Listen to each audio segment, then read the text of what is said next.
Hey everybody, this is the Wellness Diva coming to you with Wellness in 5. Today's topic, we're going to talk about menopause and nutrition. Now, if you've ever listened to any of my videos or seen any of them from in the past, you would know that I always said that there are a few foods that a menopausal woman should never eat. It is our worst enemy, and that is sugar, salt, caffeine, meat, and anything that is inorganic as far as your produce. Now, let me tell you why.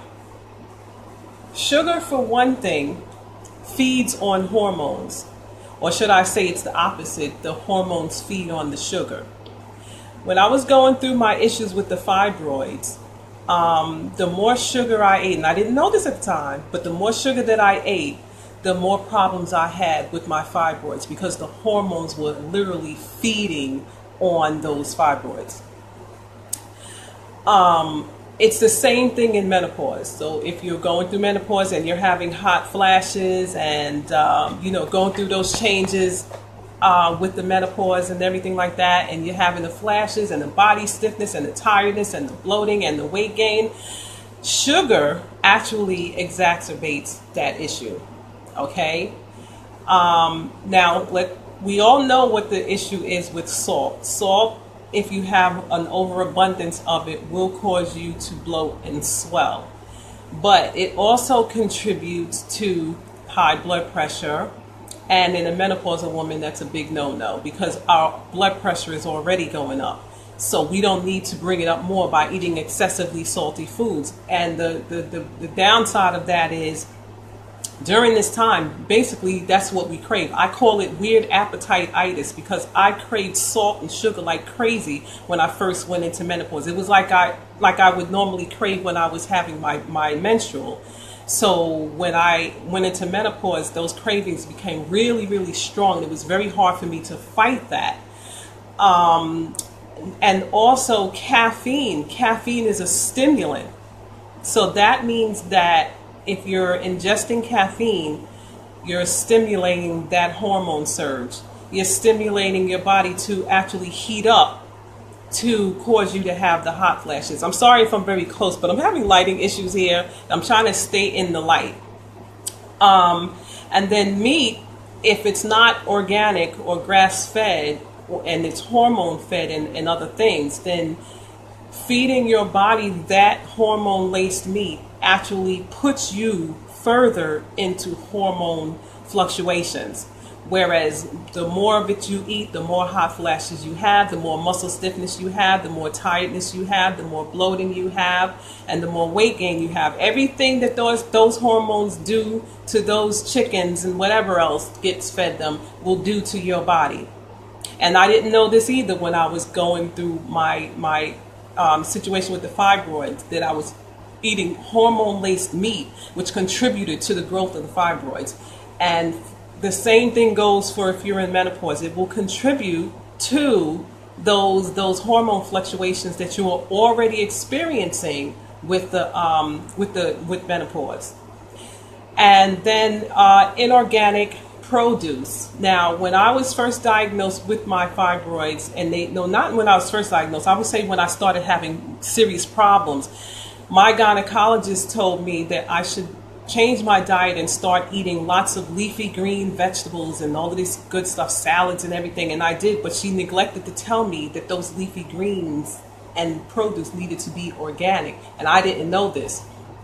So I'm filling up on all of this stuff. And for a minute, I would say for about 2 months, my symptoms lessened. They didn't literally go away, but they lessened. But then that third month, it was back in full force. Little did I know that the pesticides and herbicides and everything in those in that produce was contributing to the growth of my fibroids. It's the same thing with menopause.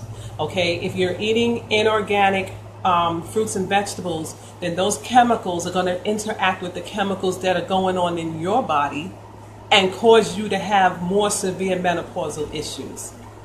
So this is what I always say, and I'm so glad that I know Coach Carmen, and she convinced me, because I was going through it. Hot flashes all day long, weight gain, bloating, tiredness, irritability, night sweats, everything, the whole 9 yards I had, and it was aggravating. And she kept telling me, Denise, do the detox, Denise, do the detox. And I just wasn't trying to hear it. But one day I said, you know what, let me go ahead on and do this 28-day body and soul detox. And it was the best thing I could ever have done, because once I finished with that detox, 90% of the menopausal symptoms that I had were gone. Now, during my time on, going through the problems with menopause, I also had heart palpitations, and my doctor had to literally put me on heart medication to control actually not to control, to protect my heart from the hormone surges. And when I finished with that detox, I wasn't having any more palpitations, and he was able to wean me off of that medication, and I've never gone back on it again, because I've never gotten any more of those heart palpitations. So, and that was because of that detox, and I was eating all organic food. I omitted meats completely. I went completely organic, and then once we got to the raw stage, I stayed raw for literally 3 weeks.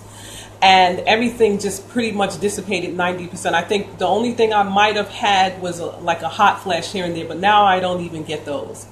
So I would my advice to anyone who's in menopause is to definitely do a detox before you switch your diet. Trying to do a detox on top of a body that's already full of, trying to change your eating habits, on top of a body that's already full of toxins, it's not going to work. You have to detox that body first, and then you bring in all of that good food. Plus the detox sets you up. The 28-day body and soul detox sets you up so that you're prepared to eat correctly once the detox is over. And I happen to be a 28-day body and soul detox coach. I do my own detox programs. I got certified through Coach Carmen. This is how much I believe in this detox.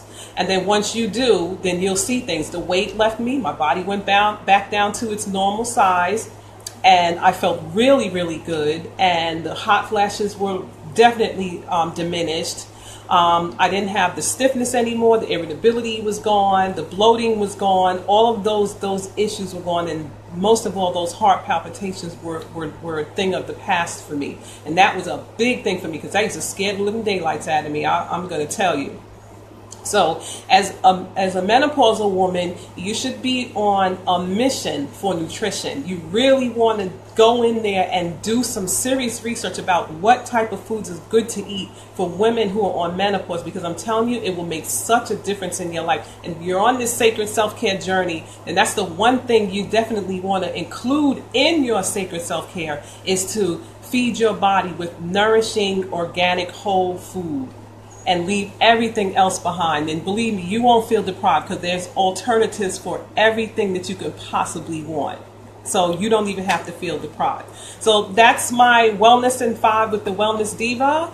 And I don't really know what I'm going to talk about next. So I think I'm going to leave that as a surprise. But I will see you next time for Wellness in 5. Meanwhile, give yourself the gift of wellness, because wellness is the gift that keeps on giving. Have you treated yourself to wellness today? If not, why not start today? I will see you next time. See you later, everybody. Bye-bye.